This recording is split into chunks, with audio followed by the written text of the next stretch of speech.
Tell him about the time we faced them. All right. Well, as I remember. At Avenger headquarters.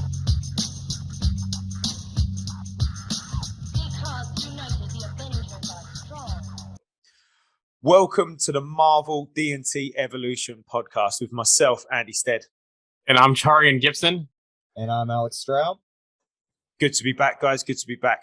Again, another couple of days later than usual. So another 9 days in between recordings. But and it always seems like an age. But, you know, life happens. But here we are.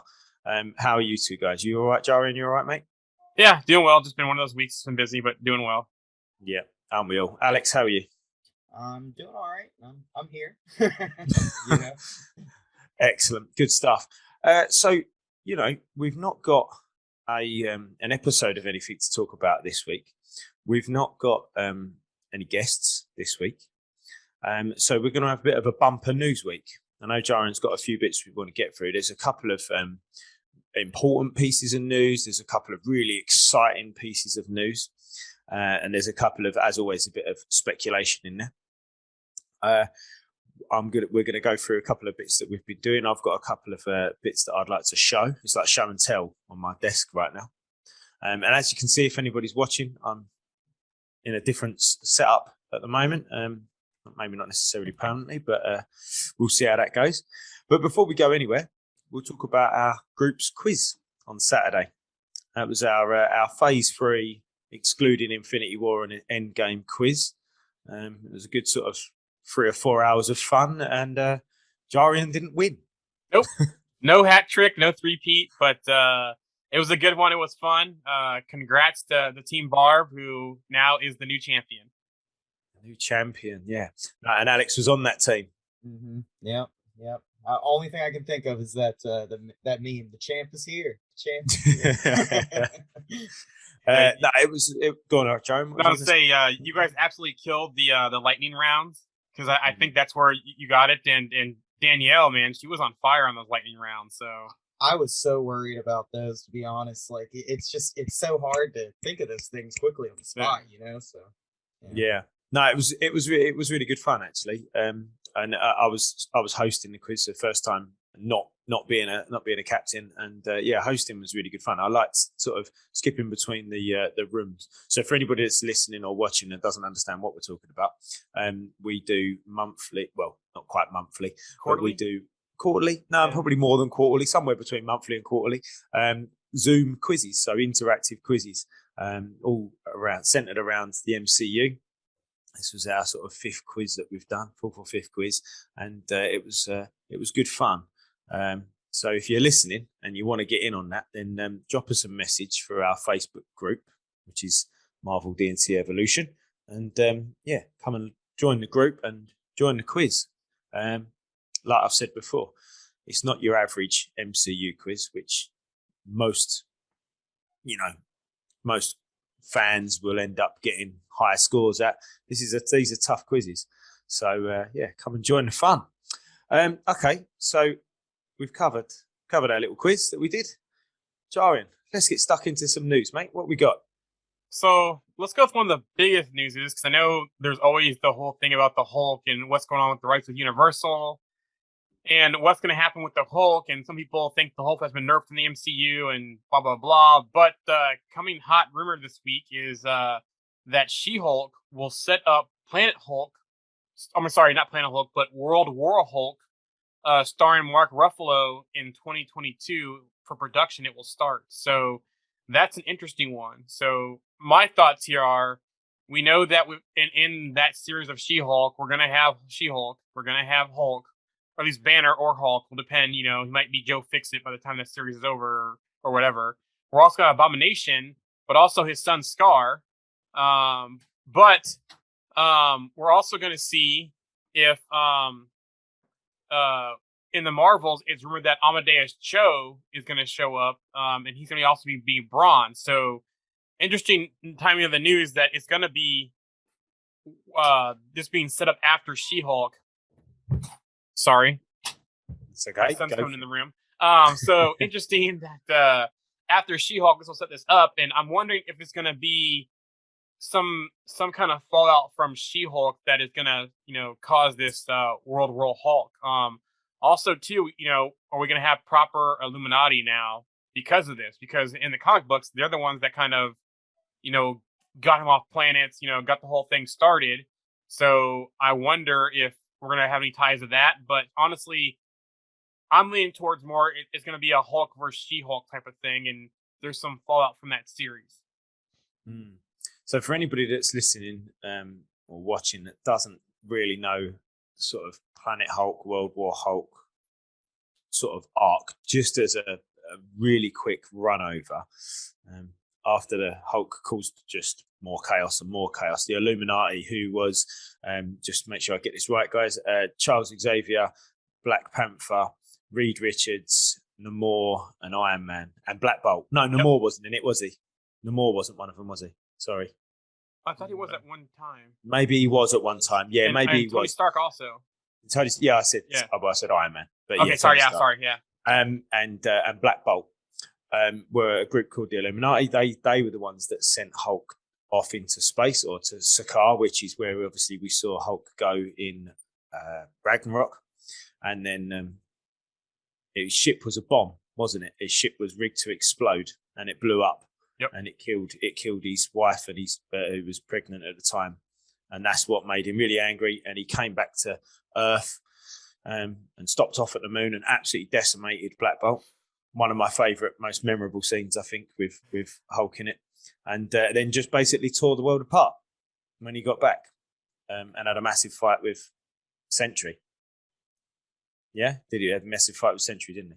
So that was kind of where it went in the comics. Obviously, they're not going to be able to do that. So like we said, Jarian, you were sort of going, how are they going to get from, what are they going to do to Bruce or to Hulk to make him want to break the world like he did? I mean, you can imagine, obviously, killing his wife and pregnant wife.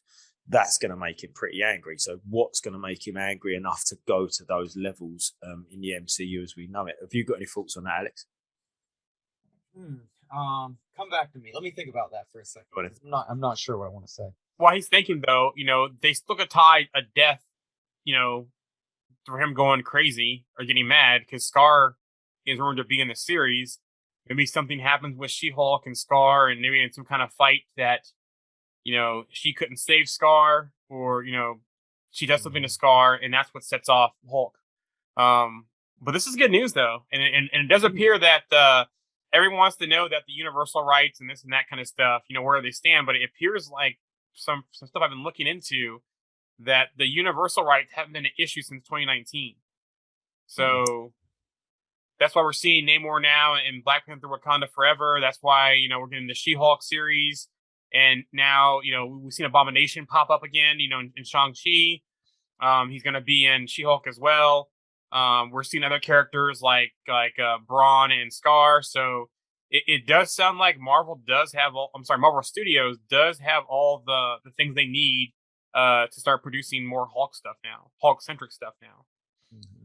Yeah, I think it's really interesting. Like you said, it's good news because, as you said right at the top of this piece, is that everyone's been sort of, complaining and a bit down about the fact that the Hulk seems to have been proper nerfed and really underpowered compared to what he is in the comics, and just not really been given that moment, that Hulk moment. We've seen tiny little glimpses of it here and there, but never really seen it as we sort of want to see it. And maybe this is the route towards that.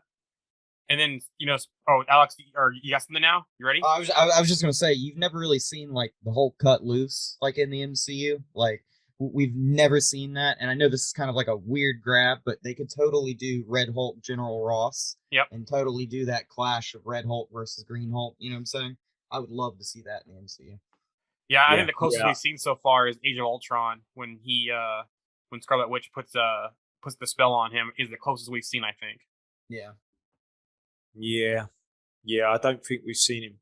I mean, in Incredible Hulk, there were moments where he's, the facial expressions that they captured from Ed Norton were fantastic, really aggressive, really sort of, you could see that kind of look in his face, that wild look, But yeah, I think physically he hasn't really let go. Not not anywhere close really to what you see in World War Hulk. Yeah, and I said closest, but it's still pretty far away. Yeah, Yes. When we saw Age of Ultron, that's the most probably rage we've seen from the Hulk in the MCU, but it's still a ways away from Worldbreaker Hulk. But one thing too, we mentioned Illuminati, and there is heavy rumors that Professor Xavier will be in Doctor Strange Multiverse of Madness. So if they are setting Illuminati up, we will have Professor Xavier, we'll have Doctor Strange, we'll have Namor, and then we know Fantastic Four is coming, so we will have Reed Richards. Now, of course, T'Challa's not going to be there because he's gone. Tony Stark is gone, but they could do some replacements there and shuffle things around the rest of the Illuminati. And plus, Inhumans are nowhere to be found at this time in the MCU. So, They could always. Go ahead. I was just gonna say they could always slot a character like Strange in there as a replacement. That's right. Yeah, Strange one, everything he knows and what he can do, and then maybe have someone like Rhodey take for Iron Man, maybe, or somebody else. Mm-hmm. There's all ways they can do this. Maybe even whoever takes over the Black Panther mantle, be the Black Panther replacement for T'Challa as well. So there's some ways they can go, and maybe instead of Black Bolt, it's someone like Captain Marvel or another cosmic character. I would say, Black Bolt's not really cosmic, but have like another cosmic character take over for the Black Bolt until he comes into the MCU. Yeah, for sure. The just the scale. I think there was a post on the group. I think it might have even been you, Alex. I'm not sure who put it on there, but about a scene that would never make it into the MCU because it was so graphic. Oh, that was Dave. Dave did that one. Dave put that one on there. I knew it was one of us. But I put the Sentry ripping Ares in half, which is obviously it's just really gory. There were some really great suggestions on there, by the way, which I really liked. But anyway, my point being, the Sentry and Hulk fight in the comics is so big and so like unfathomable. Like if you look at if anybody's seen Invincible and they see how Omni-Man fights Invincible and just basically they just throw each other across they don't really throw each other. He throws him, doesn't he? But just throws them across the planet and just smashes him through things. Maybe a little bit, maybe something we've seen on film. Maybe it's sort of similar to Zod versus Superman in Man of Steel. It's that kind of huge fight. We haven't seen that, I don't think, in the MCU yet, where there's just been these two like ridiculous beings just hitting the crap out of each other. Which that gives you an idea. Now you say that. Sorry, it popped in my head. Instead of Sentry, what if it's Captain Marvel in Hulk fighting, or what if it's Adam? We're getting Adam Warlock. What if it's those two fighting as a different style to do the fight? So there is some possibilities they can do here, and we still don't know what else is going to come on the horizon. We have Eternals now. Even that being released. So there's other ways they could go with actually, who could be those replacements for those huge fight scenes. Yeah, interesting. Whatever way they choose to go, this is going to be interesting. How they sort of get him to that point, and then B, which characters they use to replace in those different scenarios, the Illuminati, and in those big, huge fight scenes, how they stop him. I've said for years, I'd really like to see the Hulk being stopped and killed by Clint a la Civil War 2. I just think that's the most poetic way of doing it, and I would love to see Mark Ruffalo and Jeremy Renner in a flashback scene talking really intimately about Bruce telling Clint, this is what you're going to have to do, and Clint being like, I can take it. I mean, he's taken so much, Clint, and he really has taken so much, that guy. Be interesting to see what happens in Hawkeye, how light-hearted / how harsh that is on him, because he's had a harsh old time, hasn't he, over the course of the MCU. Yeah, very I was going to say very, very sad for him because he lost all of his family and everything after Endgame. Yep. Excuse me, after Infinity War. Excuse me. Yeah, he did, and he lost them for 5 years. Yeah, granted they came back, but he'd still lost them for 5 years. He had to live with that for 5 years. Mm-hmm. But yeah, and I think that like I said, I think to see that scene between those two actors as well, I think would be fantastic. So if anybody wants to know that, there's a great scene in Civil War 2 in the comic where the two of them chat about how Bruce wants Clint to stop him. And I think that would be really good on film and a really good way to end. It's a way to end World War Hulk without it being, a really sort of, for the average viewer, people who don't know the source material, they might be like, whoa, what's happened there? But for everybody that is a comic reader, they might be, quite pleasantly surprised by that little moment. And I think it's a good way to end Mark Ruffalo's arc as the Hulk too, as well, because the original OG Avengers, they're all getting older. They're moving on to other things, and so I think this will be the best way to kind of end that arc with Mark Ruffalo as the Hulk. Yeah, agreed. And potentially ending Jeremy Renner's involvement as well. If in the MCU, that would be a nice way for him to bow out as well. Sort of saying, this is what I've done, and I'm off to live a life somewhere else now. It would be a big high note. I mean, that would be a big change in the story. Like, whoa. Yeah. Like, and it'd be beautiful as well, wouldn't it? Like I say, imagine that, like we said, imagine that is Mark Ruffalo / Bruce Banner / the Hulk's exit, and also like completely death as well.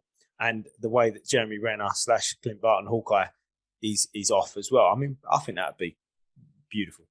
Really and speaking of Hawkeye, have you guys seen the latest promo for Hawkeye? Yes. So we actually confirmed now that Linda Cardinelli is back as his wife. I know nice. there were some people asking about, because they didn't see her in the earlier previews and all that kind of stuff. And you only saw his kids. But yeah, she's going to be in Hawkeye. She's in the latest preview they show her. So it's good to see her back, staying in the MCU as Mrs. Hawkeye. Yep, definitely. I like her a lot. Mrs. Barton. Okay, then. Mrs. Barton. I like Mrs. Hawkeye. I like that. Okay, cool. What we got next? So there's finally the story of Marvel Studios is finally shipping. The books are out there in the wild. Hopefully mine comes tomorrow. But one of the writers of the book, a little controversy out there, after some questions on Twitter. So she was hit up about what is Agents of S.H.I.E.L.D. not canon because it's not mentioned in the book. And she originally tweeted, let me find this real quick. She originally tweeted and deleted this tweet and then had a follow-up tweet to it. So she originally tweeted saying, we wrote the book. It does not say AOS is part of the MCU. So people are saying it's canon, it's not canon. Well, she's like, it's not part of the MCU. It's not in the book. So then later on, she deleted that tweet and wrote this because people were going after her on social media. Surprise there. There's a lot of passionate fans about which shows are canon, which shows aren't canon, and blah blah blah. But anyways, she then deletes the tweet, deletes all the conversations she was having with people on the subject, and she says this: closing this discussion for good. In a tweet, I refuted a report story from Brazil that incorrectly said the book indefinitely said AOS and AC Agent Carter were canon shows. Our books have no binary proclamation of any kind about the shows, which I stated as well. In 250,000 words of the contextual narrative, they do explain who creatively conceived of AC, Agent Carter, and ran it, and then how it folded into the MCU. The books only feature projects created by Marvel Studios, creatively produced by Marvel Studios. Tweets have been cherry-picked without context, so I'm deleting them because we all know this form allows for so much clarity. Enjoy all the shows, enjoy all the characters, enjoy all the movies, and enjoy the great stories in our books. That's all that matters. So that's interesting. So it still doesn't sound like Agents of S.H.I.E.L.D. is canon because, the way the book goes, but it sounds like it's Agent Carter is canon in a way because that story's in the book. They talk about it and they talk about how it relates to the MCU. So there is some, gray area there, but it's very interesting that had to be clarified. And there's still the stupid conversation of what canon and what is not canon. It always makes me chuckle how passionate some people are about just that. Just not even the show. They're not even passionate about the show. They're just passionate about, is it canon or is it not canon, or is whatever canon or not canon. That really makes me smile. That that people are so offended by people saying no, it's not. I mean, does it really matter? It doesn't really matter, but it's funny that the book writer and then even some of the producers in the MCU and even Feige himself, by not directly saying it's not canon, has pretty much, kind of brushed off the non-Disney Plus shows in some interviews that this is still a hot topic. What does it matter? As soon as the multiverse came up, like everyone's like, well, the multiverse, anything can happen. Well, are we going to see anything other than Agent Carter, who's been in the MCU in the movies, and has been What If? Are we going to see, anything else like that come back? Because I think she's the only one that's kind of gone two ways between her show and the MCU, whereas Agents of S.H.I.E.L.D., it was always one way. Everything went to Agents of S.H.I.E.L.D., but nothing came back. So it's interesting. I don't care. I just know that as long as we get some of these characters put over the MCU, which has been rumored, things like Daredevil, Jessica Jones, The Punisher, these characters coming over, but everything indicating in all the reports that it's going to be soft reboots. So as long as we get the characters, I don't care about the stories. Just give me the characters and the actors that played them. And hopefully, if we can't get Michael Coulter back as Power Man / Luke Cage, that we get someone like Titus O'Neil to be the Luke Cage Power Man in the MCU. Alex and I had this conversation yesterday, I think, in the group. Yeah, that dude is massive. He's like 6.5 feet tall. Like, dude is a big guy, and he's muscular. He looks just like Luke Cage. Yep. Like, he would do perfect as Luke Cage. So Nice. Yeah. I've not seen much of him, to be fair. I know you're talking about, but I've not seen much of him. What was I going to say? You want to talk about the final piece of the news? No, not yet. Next subject? Okay. No, it was something on that. No. No, it's gone. Go on, carry on. So, the last piece of news, and I'll share the updated news once someone gets me a new news background. Hint, hint. But anyways, the last piece of news we'll discuss on this one is that Marvel Studios came out and reshuffled some dates for release movies. So it's very interesting to see they did that. I understand, it's going to give them more time. They also took some dates off the calendar, it seems. I wonder if one of them is Deadpool, because Ryan Reynolds is now taking a break for a little bit. But I wouldn't be surprised, though, because they were working really hot and heavy on the script and the writing for Deadpool in MCU. So I won't be surprised maybe if they're done and it's going through its edits that he's taking a break while he can. But it does sound like that one of the movies that got pulled off could be Daredevil. So what the new lineup looks like... Go ahead. I was just about to say, have you got the new dates in front of you? Yep. So as it stands, the new release dates are as follows. This is not going to impact Eternals, which is going to be less than a month, but pretty much within the next 2 weeks. Eternals is still on track. Spider-Man No Way Home is still on track. But everything that was affected was 2022 and beyond. So Doctor Strange is now May 6th, 2022. Thor Love and Thunder is now July 8th, 2022. Black Panther Wakanda Forever is now November 11th, 2022. So now we're only going to get 3 movies next year, I think, instead of 4 or 5 in 2022. The Marvels is February 17th, 2023, which I'm not surprised because I think Miss Marvel's TV show is going to directly tie into the Marvels, and her show is saying like it's going to be June, July of 2022. So that does make some sense now of why that's being moved out to 2023. Yeah, I was going to say, and it might be a long shot and I might be totally wrong, but I'm wondering whether it's all to do with that show being delayed. Something to do with that show. I think it's part of it. I also think it's part of the strike that I mentioned before in the group.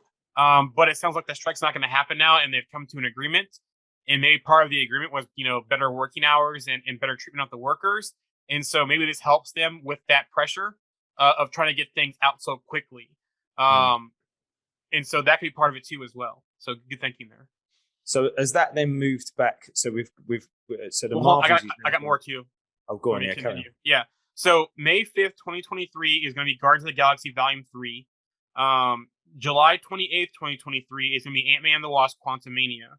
And then now we have 5 untitled dates. November 3rd, 2023, nothing there yet. February 16th, 2024, nothing there yet. May 3rd, 2024, nothing there yet. July 26th, 2024, and then November 8th, 2024.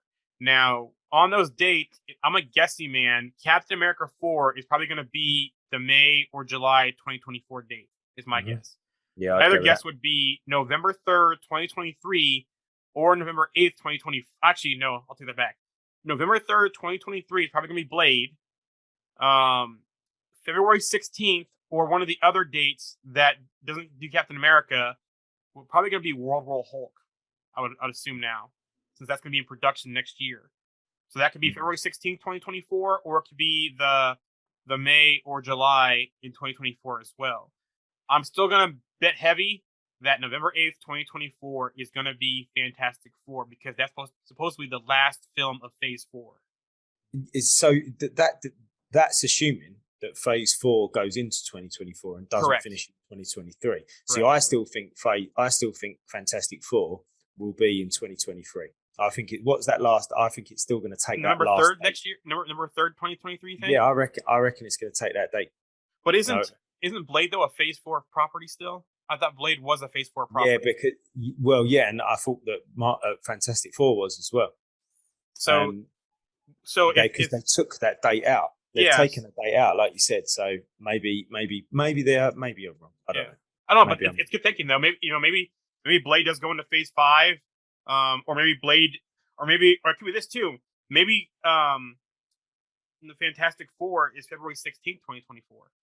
Yeah, maybe that's the first one of Phase 5. Yeah, or the last one of Phase 4 that date. Or the last one. Yeah. So that's interesting, because the only movie that doesn't seem to have moved date is Guardians 3. That was still on the same date as it was before. It was? Okay. Yeah, that No, one. That's the only one. That hasn't moved. You're right. That's the one that stayed. Yep. Yeah. Yeah. Okay. Well, that's a shame, because it means everything's moved on, and we're going to have another. Well, after No Way Home, it means we've got about 5 months, 6 months without a Marvel movie. Yep. So who knows what will happen between them? Hopefully, we'll get something between the day, because I originally thought, and we all originally thought, that with Miss Marvel getting pushed, that was going to happen in the first quarter of 2022 to be in there before Doctor Strange Multiverse of Madness. Now, also don't forget too that supposedly in early next year we're also getting Morbius as well. So maybe that's that filler for that time. And I think Alex and Jamie will be happy, because I reckon we might have Moon Knight in the early part. I reckon we'll have Moon Knight before we get Doctor Strange. Yeah, we could. Because Moon Knight's in post-production, it's wrapped, so it's in post-production. So exactly, we'll find out Disney Plus Day coming up next month, because there's a number of titles, and hopefully we'll find out some of these untitled dates for what properties are there as well. Like but hopefully there's no Serpent Society trick there. You know what I'm saying? Cool. Have we heard anything about Loki season 2? We have not heard anything about it. We know it's happening, and I suspect we'll know about that too during Disney Plus Day as well. Because I'm expecting Loki season 2, Moon Knight, a confirmed Miss Marvel date, some of these questionable dates. Nova is going to be a series or a movie. Punisher supposedly is coming back and that's supposed to be on Hulu. Oh, I forgot Hitmonkey. Hitmonkey's coming too on Hulu as well. As a property there, but Secret Warriors, Nova, Ghost Rider, Werewolf by Night. There's all these supposedly properties coming as TV shows or movie. So maybe we'll find out a lot more on Disney Plus Day next month. Yeah, and I think we'll probably find that they'll start putting dates to Ironheart and Armor Wars and the supposed Wakanda themed TV show. And there's two Wakanda shows. Yeah. Yeah. Echo 2 as well. Echo 2 as well, yeah. I think what we'll probably get is confirmation on all the stuff that they've announced, and then also an announcement for new stuff, but no actual dates on anything. They'll just say, look, this is when all the stuff that you already know about, this is when that's going to come out, and this is some new stuff that's going to happen at some point in the future. Do you think they'll have any actors on stage? Yeah, I reckon. No, okay, let me rephrase that. Do you think they'll have any new MCU actors on stage? Like, will we see Charlie Cox? Will we see John Berthal? Will we see Kristen Ritter? Will we see, I know, because we already know who's playing Echo. So Aquila, I don't say her name, Cox. Will she be on stage during that time? Yeah, I reckon they will. I reckon that seems to be a theme that they've gone with, done it over recent years, and seems to be something that everyone's really excited about when they do that. I really like that. I thought that was really good when they Vincent D. Yeah, Yeah. All these people coming over. Hopefully we get the replacement for Power Man / Luke Cage. And then maybe a new Iron Fist. I don't know. I mean, they could kind of do what they did with like Blade, where they walked Mahershala Ali out, Yep. and they were like, oh, this is going to be the new Blade. Yep. Like, Yeah, bring the actor out before you tell them who it's going to be. Yeah. That'd be really fun. But it'd be Yes, interesting it though is. that if any of those actors are in No Way Home, they probably won't be on stage during that time because it might ruin the surprise. Maybe I don't know. That's the only thing I can think about there. Yeah. Yep. Yeah. Oh, Cool. and wait a minute. Oh, you mentioned Armor Wars, and speaking of Armor Wars, the working title for that show is Rigatoni. And has that got something to do with Hammer? I don't know. That's what I thought too. I'm like, are they going to bring back Justin Hammer? Close that loop. Last time we saw him was All Hail the King when he was in jail. In the very end credits part of that.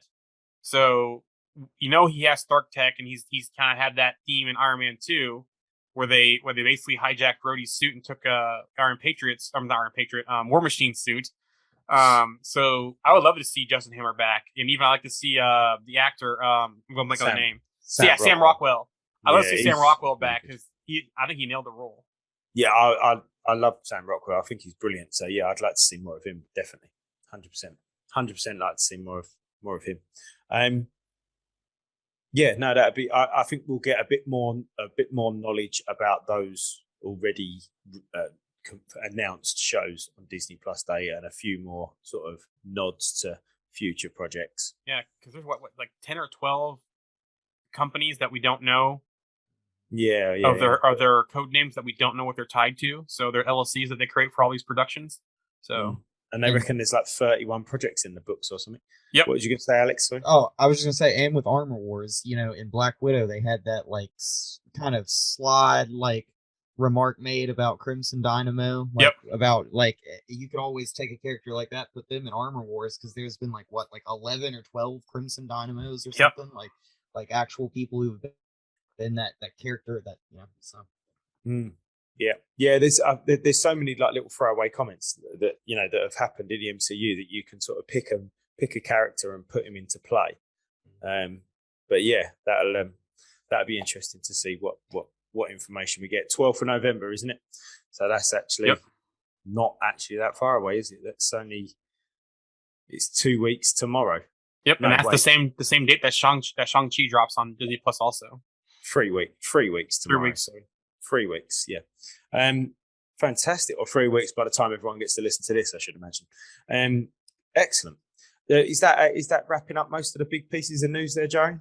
Yep, I'll do the rest in a special episode eventually. There's a lot to catch up on, and every day new stuff comes out. So yeah, and I think we'll continue to get those rumors over the next few weeks until that Disney Plus Day does happen.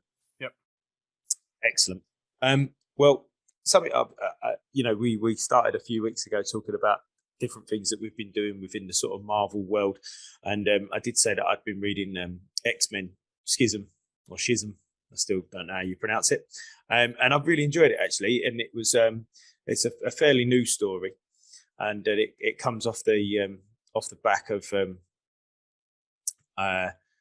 House of M, and sort of the No More Mutants line in the comics, when there's not many of them left, and they all sort of have to come together and sort of survive basically, because there's very few numbers, and there's sort of different directions that Scott Summers / Cyclops and Logan Wolverine are still around and powered, and they've always had this dynamic, haven't they? They've always been frenemies.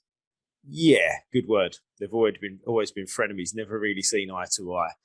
Obviously the Jean thing had a big impact in that, that was a big thing.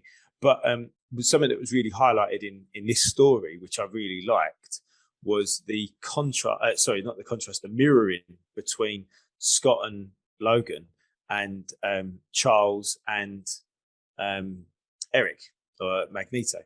In the original sort of split of Charles and Eric, they had this respect for each other, but they wanted different things for mutant kind, and they felt like they should go down different routes. And that was very similar to what was in this story. Was it really different things? I think they want the same thing. They just had different methods of getting to that same thing. I would say. Okay then. Yeah, okay. I think you're right. You're right. There was different methods, and and I think that was mirrored really nicely in this story. And there was a really nice moment of, but they've always respected each other, and I think we saw that in and this lot. I'm going to read out a line in a moment that Scott says in to a character in this book about Wolverine, and it's almost, I just reread it just before we come on, and it's very, very similar. And I can't remember what X-Men movie it's in now, but I'm sure that Pyro says something to Magneto, and Magneto says something about Charles, and then Magneto proper shoots him down. Do you it was remember that? Last Stand, I think. I think it was X-Men Last Stand. Yeah, Pyro. He says something like, "Oh, I'll burn him in his chair," or he says something really awful, or something. He says something, and Eric really sort of, almost grabs him by the scruff of the neck and says, like, you will respect him. He's a great man, etc., etc. And I think Pyro's a bit surprised about it, and it's almost an identical, not necessarily identical scenario, but Cyclops is talking to a younger mutant, and this is what he says. So a mutant says something or other, but then Cyclops says, "If I ever hear you belittling Wolverine again, I will personally break you in half. Pray every day, Quentin, that someday you'll be half the man he is. Because as it stands now, I wouldn't take 6 of you on your best day for 1 of him on his worst." And I just thought that was a really nice way to show how Scott felt about Logan, and I think you don't, if you don't look carefully, you won't see that. And I think that's a relationship that hopefully when we do get to see the X-Men in the MCU, that I'd really like to see more of that, because I don't think we saw even slight. Well, we did see a very tiny little bit of it in the Fox X-Men movies, but nowhere near enough when you think it could be a really big key feature, I think, for the X-Men in the MCU. Yes. You've been doing some reading, Alex, haven't you? And real quick though, another property we need to talk about too is there's an X-Men property coming to the MCU also. That's one of the projects. Sorry, go ahead, Alex. Well, there we go then. Yeah, I was just going to mention on Scott Summers and Wolverine, I was just going to say, it's kind of funny. They have different personalities, different philosophies. Scott's kind of like a by-the-book, straight-laced kind of person. He's like Professor X's ideal student. You know what I'm saying? Wolverine's like pull the claws out, run in, like just rebel, doesn't follow any rules, like whatever.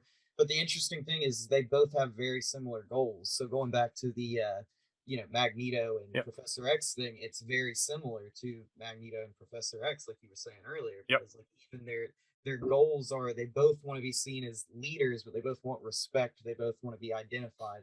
You know what I'm saying? So it's I don't know.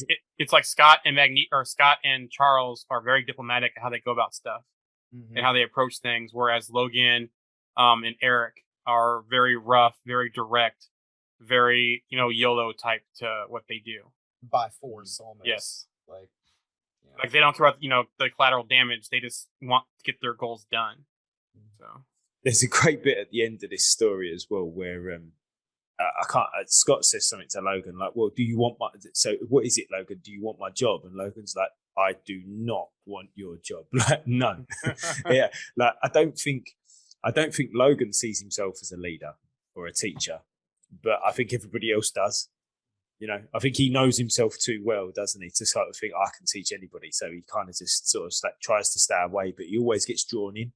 I mean, it's funny you said that actually about being diplomatic and straight-laced and doing things by the book, because the actual reason why they end up arguing a little bit in this book is because Scott is willing to put these new young mutants in the face of danger where Logan isn't, and that's in a way goes against that. Look, these kids aren't ready. And that's what Logan's saying, and Scott's like, well, they've got to be ready and we haven't really got a choice. But it was really interesting to read. And I quite enjoyed it, learning some new things about some of the newer X-Men, newer mutants, these younger mutants that I didn't really know before. So that was quite an interesting read. Like I say, Schism, and I see the reason I first picked it up is because it was Jason Aaron was was involved in it, and he's the one that wrote the Gore run, the Thor Gore run. Gore's right. Yeah, so I sort of looked at it for that reason, really. That sort of drew my eye to it. But yeah, so it'd be really interesting to see what kind of dynamic they bring up in the MCU with X-Men. I think they should try and play on some of those relationships that we've not really seen too much detail in. I wouldn't mind. I wouldn't mind if they did like something with the X-Men and they went back to the original team, like the original 5, and then they just kind of keep Wolverine away for a little bit, and then eventually maybe he wanders over, maybe he just stays and does his own thing. Yeah, Fred said the other day, one of his agree or disagrees was Wolverine shouldn't be. Do you agree or disagree that Wolverine shouldn't be in the first X-Men movie? And I was like, well, I don't think he should, but I think he should. I think he should be away from the X-Men for a while. Yep. I don't think he should have anything to do with the X-Men, even if he comes up before or after, whatever. It's irrelevant. He shouldn't be to do with the X-Men. He should just be on his own. Maybe we could get some to tie it all in once they get it up and running. Maybe we could get some flashbacks to World War II, with him and Steve, or him and anybody really. Yeah. But just to tie it all in. To show that he has been around forever. And then 100% I agree with you, Alex, that original team should be the first iteration, I think, in the MCU. They've got an opportunity to do it, so why don't they? I'd love. Go ahead. I was just gonna say it would be refreshing. It would be like the X-Men story we haven't seen. I mean, even if you go back to like the animated shows, Wolverine's part of the X-Men. Wolverine in X-Men Evolution and X-Men the animated series. Just like going back, I'm thinking of Wolverine and the X-Men. Like, like there's 3 I've named where he's involved. So like I don't know, like it would just be completely different than anything we've really probably seen in live action and in animation. So, which yeah, I would almost like them to see to go like the Madripoor route with Logan, maybe, because we already had Madripoor teased. There's been some tease also in Black Widow with one of the shops. They tease in the mall in Black Widow when they're in Budapest. So I almost like to see them kind of go that route with Logan, kind of tie him into Madripoor, kind of go through the whole thing they do with Falcon and the Winter Soldier, kind of continue that thing. Maybe even in some kind of tie to the Power Broker to bring Logan in. I don't know. Yeah. I mean, and he could be tied to Isaiah Bradley as well, or maybe Alexei in some way. Just these characters from the past. Alexei would be good. Yeah. You know what I mean? These characters from the past that were working for governments that were kind of in the wars and things like that. It would be interesting to see Logan through time interacting with those people, which would tie him in with the MCU without tying him into the X-Men. Like Alpha Flight or the Winter Guard, or different teams like that from different countries all over the world. Yeah, exactly. Yeah, I mean, not necessarily in his own movie showing you that, but I don't know. I think that's how. I think I said years ago about drip feeding the X-Men in, and obviously it would have been really nice to see Storm's introduction in a Black Panther movie with them getting married, but that doesn't look like it's going to happen. But they can still tease her though in Wakanda Forever. Maybe another tribe, maybe somewhere else. They still could tease her in Black Panther. They just don't have the T'Challa tie. So just for everybody, I mean, people should know this really. If they're listening to this podcast, they probably already do, but you never know, they might not. So the original X-Men was Jean Grey, Angel, Iceman, Professor Xavier, and Beast, and Cyclops, and Cyclops. Yeah. Literally been talking about him for the last 10 minutes and I forgot about him. And Cyclops, and Beast as a human, or not as a human, but as a without blue fur. Yeah. That was the original team, wasn't it? So Storm, Wolverine, and Colossus came in not shortly after, but they came in next, didn't they? Yep. And then you have Nightcrawler, I think, after that. Yeah, and Kitty Pryde and Yep. yeah. No, it'd be interesting to see that. I'd like to see that very original team. So speaking of that, so with the rumor of Doctor Strange Multiverse of Madness and Professor X, which Professor X? Because I don't think they're going to recast him. I think they're going to bring back one of the previous actors. So Patrick Stewart or James McAvoy. How old is Patrick Stewart now, though? He's got to be closing on 80, isn't he? Yeah. He's got to be older. He's got to be 70s at least. I'm going to find out because he's got to be older than that. But yeah, I don't know. Yeah, I mean, I don't mind McAvoy. I think he's quite good. I liked them both, but I don't know why. I just really liked Patrick Stewart a little bit more than McAvoy. Same. I think the appearance of Professor X for him was like spot on for me. Versus like when you kind of look at the X-Men movies and you look at how McAvoy is supposed to become Stewart, that it's like they don't really look alike to me. So there's like a weird kind of like period of time where a lot would have taken place, I guess, to make them look different. But whatever. Yeah, I don't. He's kind of. I mean, McAvoy's. I mean, I know what they were trying to do when making him younger, like show him in his early days. But he was just too young. Like I never got the impression that Charles Xavier was ever that young. Yep. We never see him like that. We never see him like that. He's always been the way we've seen him in the original X-Men movies. So yeah, and I think that's why that Patrick. And to be honest, I mean, as good as McAvoy is, I mean, he is no Patrick Stewart. Patrick Stewart is Patrick Stewart. However, I do think that neither of them had that harsh arsehole type demeanor about him because Charles was a bit of a bastard, a manipulator too. Yeah, big time. I mean, all the sort of faults that he put into people's heads and all the faults that he took out of people's heads and the way that he controlled people, the way that he wanted to control his team all the time, and some of the things that he would do. He was a bit of a bastard, really. Well, you can even say that he was more evil than Eric / Magneto, because at least with Eric Magneto, you know where you stood. Charles was very sneaky and sly with the stuff he pulled. So yeah, and I don't think and see, I think just Patrick Stewart's face and James McAvoy's face, they're almost like too nice. They're like, do you know what I mean? They're too. They didn't. I haven't got any pictures on me at the moment, but if you go and look at the early pictures of Charles Xavier, he had that really stern look about him, didn't he? And Patrick Stewart never looks like that. So who would you cast then if it was a new casting? Jason Isaacs. Lucius Malfoy from Harry Potter. Yeah, I'm not a Harry Potter fan, man. I'll look this up. The guy from Mission Impossible 3. One of the baddies. He was the guy in Mission Impossible 3. What else has Jason Isaacs done?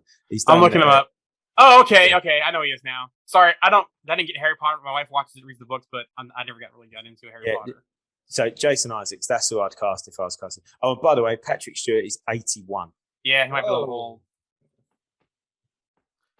So, you know who would be interesting if it's either Magneto or even Professor X is bring back Mads Mikkelsen.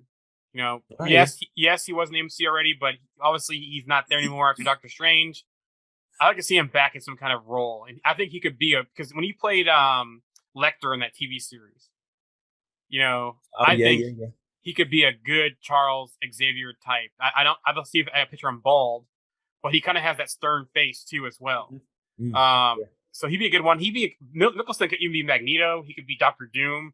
Mikkelsen could probably have his pick of some roles here. I know people are saying, well, the recast, but it happens, people. So yeah, that's it, exactly. I don't know if you've ever watched the show Legion. Professor X is also in that show as well. Right. And I can't remember who plays him in that show. But I was going to say that could also maybe be a similar choice. But I remember him not really looking like Professor X that much as well in my mind. Him being kind of like a... I think once you shave someone's head and put them in a wheelchair, they're going to look like Professor X, almost regardless of who it is. Yeah. But I get what you're saying. And just while we're on the subject of fan casting and while we're talking about X-Men, there we go.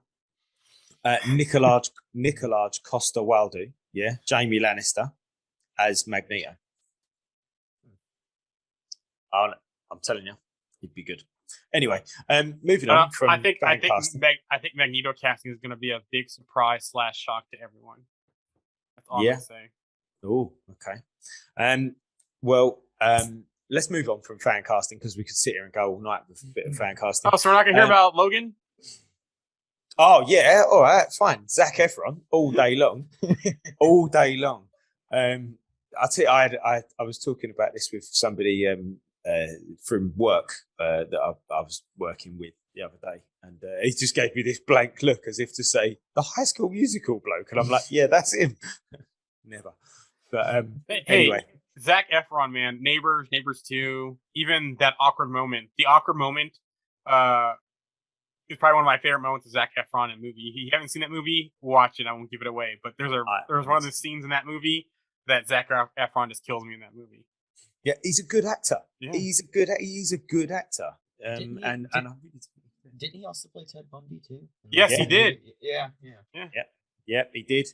And he's best mates with Q because of Greatest Showman. He's Disney. He's a Disney boy from, like I say, High School Musical. He's got everything going for him. He's the right age. I think he's the right height. Well, he's not quite the right height. I mean, Wolverine's like 5'1", isn't he? But you know, where are you going to find a 5'1" man? He's not quite 5'1". I think he's a bit taller than that, Wolverine. But anyway, Efron's like 5'7", I think. So he's quite short. If you look at pictures of him when he was recording Down to Earth, he wasn't as lean as he was when he was recording Baywatch because he didn't like being like that anyway. Because it takes a ridiculous amount of commitment in regards to your diet and training just to stay like that. But anyway, last thing on this one though. Oh, go on then. Would you bring back any other actors from the original X-Men movies or from the X-Men remix to replay any of the roles? What about play somebody else? To play the role of somebody else. Yeah, because I'd like to see Michael Fassbender not be Magneto but be Doctor Doom. Oh, that's a good one. Yeah, that's who I'd like to see. I would like to see the actress who played Storm make it back. I thought she did really well playing Storm. Yeah, nice. I love Michael Fassbender, and he's got to be in the MCU somehow. He's great. He's just like one of those like commanding actors. You know, he's just phenomenal in that role. That whole bit in Inglourious Bastards in the bar. The bar, yes. Oh, honestly, it's just one of the best scenes of anything ever. It's so good. Anyway, would I bring anybody back? Off the top of my head, Jarian, I can't really think. I actually really like James Marsden as an actor. I don't know whether I'd bring him back as Cyclops or not, but I really like him. I don't know. You put me on the spot. Don't know. Oh, no. What you're thinking? Her name was Aurora Monroe. That's the actress's name for Storm. So no, that's Storm's name. Oh, sorry. Yeah, you're right. I picked the wrong thing. Wow, that's amazing. If she's got the same exact name as. No, I'm sorry. Alexandria Shipp. I'm sorry. I'm sorry. Alexandria Shipp is her name. For a moment, I was sitting there thinking she was born to play the role of Aurora Monroe. Yeah, sorry. Aurora Monroe. I read the wrong. I'm looking at the wrong thing. There's a brain fart by me. I like the fact that it didn't even register in your head when you was reading it out. That was brilliant. By the way, everybody listening, we do like Marvel. Jarian is a bit of a Marvel enthusiast. If you didn't really get it, I just go off the rails sometimes, and I forget things. That's fine. We'll let you off, mate. We'll let you off.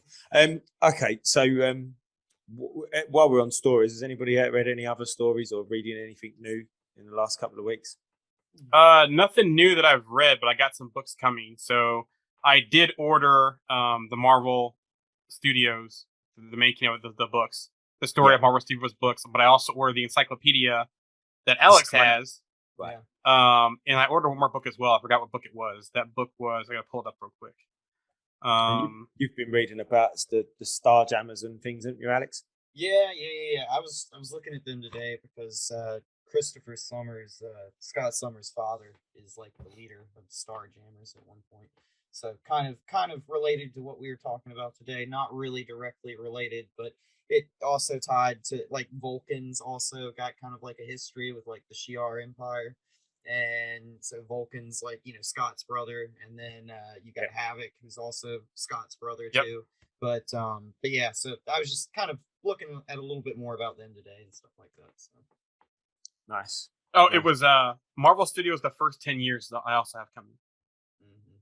Excellent. So Excellent. Well, my last little piece of new stuff that I bought. I'm going to show it off. I know you've both already seen it, but I'm going to show him off. So if anybody's watching on video, I'm about to hold up my little old man Steve Funko. Look at that. President Rogers. No, Rogers. Yeah, no, he's so old man Steve is the Year of the Shield Amazon exclusive. But I really love him. I saw him. Well, I didn't actually see him. My wife saw him. She apparently saw him before I saw him, and she'd seen him for a while, but didn't mention it because it was a bit expensive. And then she thought, I can't not tell him because he'll be really upset. So she went, there's one just up there. Look at that. And I was like, oh, wow. So, yeah, I think he's really cool. And if anybody watching, you can see he's on his little bench as well. Look, he's got a little bench that he sits on. Bless him. And he's got such endearing eyes. You look into his eyes and you're like, he's lived a life. But yeah, so he was my latest Funko edition. And while we're talking about Funko editions, we can't not talk and see what Alex has got this week. What new Funkos did you get? So I actually haven't bought any new Funkos. I was What? supposed to. Yeah, I know, right? I was actually supposed to get my the Iron Man and the one where he's like putting on the suit. The new one that was coming out. Oh yeah, I was supposed to get that one, and it got delayed until December. Whoa. So, What? So I went to go pick it up from GameStop recently, and they're like, yeah, it's been delayed. And I was like, oh, how long? And they're like, oh, December. And I was like, whoa, like that's quite a ways away. And yeah, and I've ordered a few other Funkos, but they've been delayed as well. So I don't know what's going on, but I've had like 3 Funkos delayed now. So pull your finger out, Funko. Pull your finger out. It's probably with all the other stuff too, with all the delays in shipping and all that kind of stuff. So yeah, that's right. There's a talking about Tony Stark and Funkos. There's a cool little one that I saw the other day. It was a little Morgan, yes, and a little helmet, and then a ghost, not a ghost, yes, like the projection. Tony. Yeah, it was the one I showed to the group. Yeah, that was cool. So that looks like it's coming out soon. So that'd be fun. Nice. Well, has anybody got anything else they want to add before we close off today? So I have one more rumor here. Go on then. Go on. Let's do it. Supposedly Chris Rogers might be having another project with MCU. And it's not tied to Captain America 4, but there's some things out there that said it's tied to Captain America. Wait a minute. Is your mind going into a brain fart again? Do you No. Chris, wait. Do you mean Chris Evans? Yeah, I'm sorry. Chris Evans is to play Chris Rogers again. Sorry. Yeah. Jarian, after we've stopped recording, please just go to bed. Yeah, it's been a long day. Well, I still gotta edit this and get it out because we're behind. Don't go to bed until you've done that then. Yeah. Yes, I'm sorry, but there's been some rumors. Yeah, Chris Evans is coming back to Marvel, possibly as Chris Rogers, but it's not tied to Captain America 4. Steve Rogers.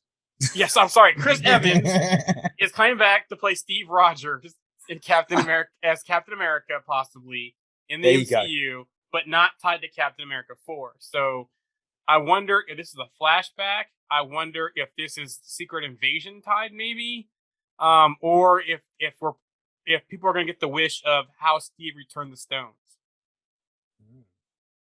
Well, I've been a big fan of that for ages. Go on, Alex. Sorry. I was gonna say it'd be kind of cool to see like Cap show back up, and everybody's like, "Oh, Cap's back," and then or excuse me, Steve show back up, briefly, and you see like the old man kind of Cap kind of like type thing, and then you find out that he's like basically been a Skrull the entire time or something. Like that. That would be really cool. Yeah. And Yeah. so I don't know what this holds, but I've seen a couple things out there, and I know Chris Evans has denied anything. But I don't know. I think I don't want him back in the main, like in the current timeline. Yeah, I wouldn't mind a couple of flashbacks, like what we was just saying about Wolverine interacting with other characters just to set him the new people in.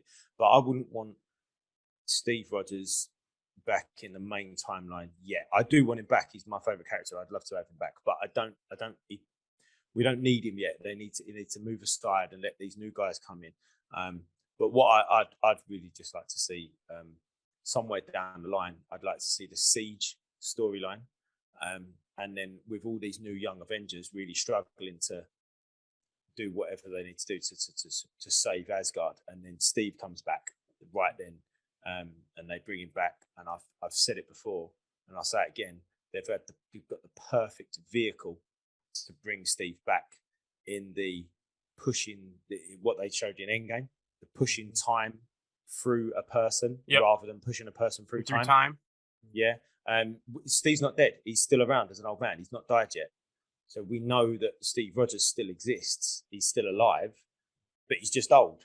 Well, they solved that. Hulk solved that by accident, albeit, but he still solved it. He could push time through Steve again and make him young. And I think that's a perfect thing to do it. Even if Hulk's dead by the time that happens, or Bruce is dead, because like what we were saying earlier with the World War, etc., Reed Richards can do that. So I think that's a perfect vehicle to actually bring him back, but not yet. It's too early. His arc will mean nothing if it's now, and I don't think that's right. It needs to be 6 or 7 years down the line, and I think it'd be foolish of Disney to not do that in regards to merchandise and getting new kids into Captain America, Steve Rogers, whatever. But that's just my opinion. I think it's kind of a similar argument with like Tony Stark too. Alex, this internet just froze. Oh no! Come back, Alex. That was he's back. He froze. Okay. Start again. I was gonna say it's kind of like the AI Tony. You know, like people talk about like how would you really want Tony Stark to come back in the MCU as an AI? And it's like I feel like that would even cheapen his death. It's not Tony, but you know, like it's a form of Tony. You know what I'm saying? So it's like, I agree. Oh, speaking. Oh, go ahead, Andy. No, I was going to say again though. I wouldn't mind, just not yet. Just not yet. We don't. It doesn't need to happen yet, and it would 100% cheapen his death if he comes back as an AI.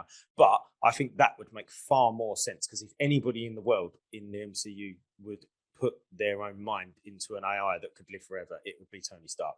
So it does make sense from Tony Stark's perspective. But I think to allow other people to shine, it's just not necessary. Maybe when Morgan grows up and becomes Rescue, I don't know. We'll see. Yeah, and we've seen characters like Zola that are AIs. Yep. You know, like it's kind of like the idea's already been planted. You know, I guess kind of subconsciously in the. And MCU. we've seen Hologram Tony, so both ideas are there. Yeah, exactly. And he did that in the Ironheart story, didn't he? Yep. He was an AI, and he basically mentored Riri. Yep. Yeah. So as much as again, that's too soon, because that's next year or the year after, so it's too soon. We don't need it yet. But maybe they find I don't know, something in some deep storage vault somewhere that I don't know. But yeah, it's I don't think it's a bad idea. I just don't think it's an idea that needs to be pursued just yet, in the same way that current Steve doesn't need to either. Yeah. So since you mentioned Iron Man, and since we know that RDJ played him, one little tidbit that I'll share, another tidbit from the book, The Making of Marvel Studios, or the story of Marvel Studios, is that they were looking at him to play Doctor Doom instead of Tony Stark. Wow. Blimey, they must have had a completely different idea then of where they were going to go. Yeah. Interesting. Yeah, and I'll do one more, because this one was kind of interesting. I shared it to the group today. So they weren't sure about don't this already? I'm having a brain fart here again. They weren't sure if Scarlett Johansson was coming back after Iron Man 2. So there was a different Avengers story where it was. Did I mention this? Yeah, you did earlier on. Yeah, before we recorded. Yeah, no, I don't think. Well, no. Oh, maybe. Yeah, go on, carry on talking. Okay. So, anyways, where they were going to make an Avengers story that was Hope Van Dyne centric, and the actress was going to be Zoe Deschanel as Hope Van Dyne. So that's interesting too, of what could have been. I wonder if we'll ever have any what if episodes around the stories that come out of the story of Marvel Studios. I'm looking forward to reading it when it comes, but those are two interesting things that kind of got out today about what could have been with some of these actors and some of these stories. Yeah, I for anybody who's not read the comics that's listening, the Wasp was Yep. a huge part. Janet. Of the event. Yeah, Janet. It was a huge part of the Avengers and led them. Yep. On many occasions, and was far more assertive than. Well, actually, having said that, I think Evangeline Lilly has shown that side of her. I'm sure I can't remember who else, but was it on a couple of episodes ago when we spoke about this? But I'm sure I've said we have seen Evangeline Lilly's Hope display some of those qualities. But I'd quite like to see her be more of a leader. Yep. In the Avengers. And if you don't read the comics and watch the cartoons, Earth's Mightiest Heroes will give you the same thing that the same idea of what Andy's talking about, how she was more centric to leading the Avengers, and she is in that cartoon as well.